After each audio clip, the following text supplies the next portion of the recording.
वसूल खाने के वीडियो पर हिंदू पक्ष के वकील ने एक बयान दिया है। शिवलिंग मिला है, फवारा नहीं, ये विष्णु जैन का दावा है। शिवलिंग को फवारा कहना गलत है और विष्णु जैन इसलिए तुरंत कोर्ट भी पहुंचे थे और इसके संरक्षण की मांग की गई थी। आइए सुनते हैं विष्णु जैन ने क्या कहा। फाउंटेन और शिवलिंग के बीच में फ़र्क हमको समझ में आता है, और फाउंटेन अगर होगा तो नीचे पूरा एक सिस्टम होगा फाउंटेन निकलने का, पर जिस तरह से उसका शिवलिंग का आकार है और फाउंटेन के उसमें कुछ डंडियां डाली गई थी पर वो ज़्यादा अंदर तक गई नहीं, मुश्किल से 2 या 3, तो थोड़ा सा शिवलिंग खंडित हुआ नहीं हुआ अभी इन सब बारों में तो मैं नहीं बता सकता हूँ, पर मेरी नज़र में, मेरे कहने में और हिंदू पक्ष की नज़र में वो एक शिवलिंग है। अभी जितनी बात ऑथराइज्ड हूँ मैं कहने के लिए वो यही है कि वहाँ पे एक शिवलिंग मिला है, और अभी आगे माननीय न्यायालय के सामने जब एडवोकेट कमिश्नर साहब अपनी रिपोर्ट पेश करेंगे तो उसमें आगे बहस होगी। हिंदू पक्षीय वकील मदन मोहन यादव का भी बयान सामने आया है। उन्होंने कहा कि सच को स्वीकार करे मुस्लिम पक्ष। हिंदू पक्ष के वो वकील, उनकी तरफ से कहा गया फव्वारे को लेकर के झूठ फैलाया जा रहा है, ये दावा हो रहा है हिंदू पक्ष के वकील की तरफ से। आज रिपोर्ट पेश करने में क्या दिक्कत आ रही है, बता रहे हैं कि हमारे जो अधिवक्ता आयुक्त गण हैं, चूँकि 10 घंटे की रिपोर्टिंग संकलित की गई है तो उसका मिनट्स तय किया गया है, तो एक लंबी कवायद है जिसके नाते उसमें काफ़ी होमवर्क की आवश्यकता पड़ती है और वह पूरी तरह युक्त संगत रहे। इसी संदर्भ में हमारे मित्रों ने, अधिवक्ता आयुक्त ने, अजय कुमार जी, इस पर विचार कर रहे थे, विनिमय कर रहे थे हम लोगों के बीच, और उनका एक राय भी आया था कि इसको थोड़ा सा समय माननीय न्यायालय से ले लेंगे। तो इस आशय पर माननीय न्यायालय के समक्ष एक प्रार्थना पत्र देंगे, वो इंडेक्स होगा न्यायालय में, और फिर माननीय न्यायालय के समक्ष अपने आग्रह को करके समय लेंगे।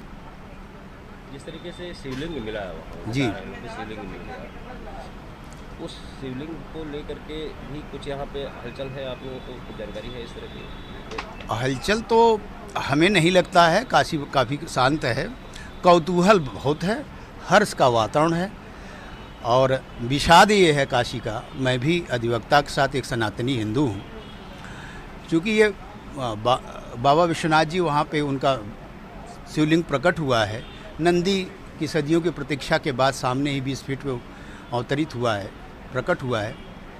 तो अधिवक्ता तो हूँ, साथ में हमारी एक लालसा है, मनसा है कि अब वहाँ पे बाबा जब प्रकट हो गए हैं तो उनको ऐसे छोड़ा न जाए, उनका श्रृंगार, राग, भोग, आरती, स्तवन, पूजन, दर्शन का भी हमें लाभ प्राप्त हो।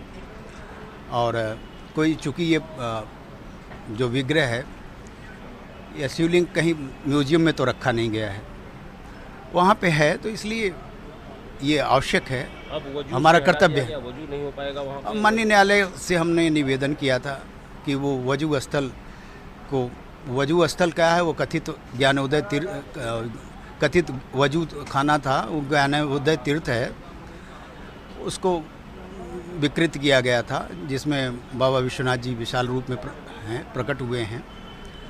तो वहाँ पे अब पुलिस व्यवस्था और सुरक्षा के नाते सील कर दिया गया है, तो अब वहाँ पे कोई, माननीय न्यायालय से हमने कि वो शिवलिंग ही था, ये आश्वस्त?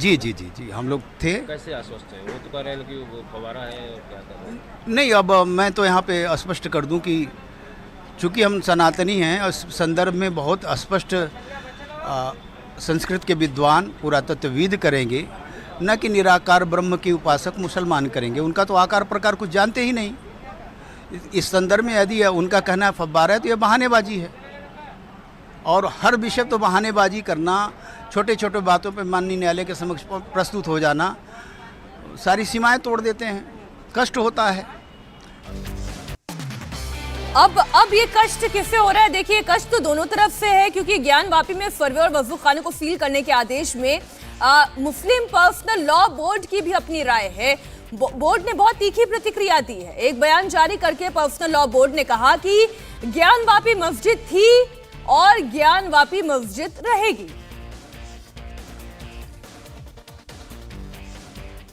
तो मुस्लिम पर्सनल लॉ बोर्ड की तरफ से कहा गया कि इसको मंदिर करार देने की कोशिश करना एक तरह का सांप्रदायिक उन्माद पैदा करने की एक साजिश है और मुसलमान इसे हरगिज बर्दाश्त नहीं कर सकते। इस बयान में सरकार से दखल देने की मांग करते हुए कहा गया कि सरकार इस मामले में दखल दे अब आपको बताते हैं कि मुस्लिम पर्सनल लॉ बोर्ड की तरफ से क्या कहा गया है। पहली बात तो यह कि ज्ञानवापी मस्जिद थी और मस्जिद ही रहेगी। मस्जिद को मंदिर करार देना सांप्रदायिक उन्माद है। वजू खाने को बंद करने का आदेश नाइंसाफी है। मुसलमान नाइंसाफी को बर्दाश्त नहीं करेगा।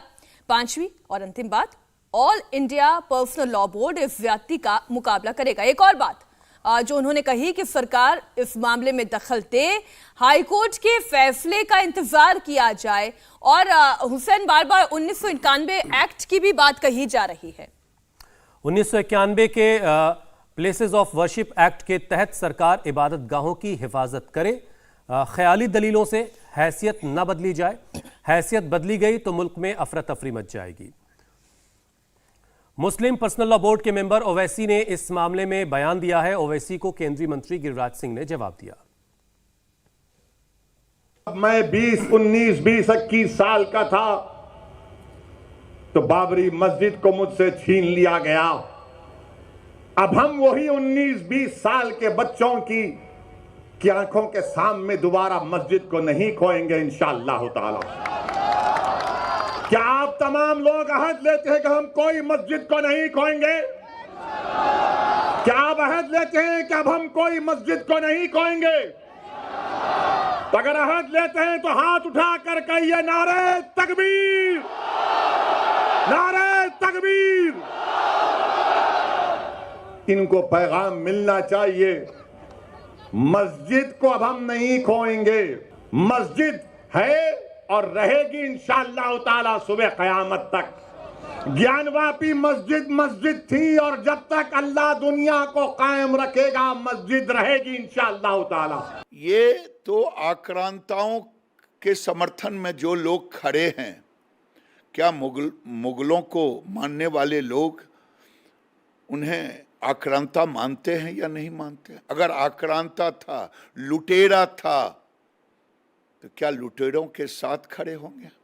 क्या औरंगजेब के साथ खड़े होंगे? क्या बाबर के साथ खड़े होंगे?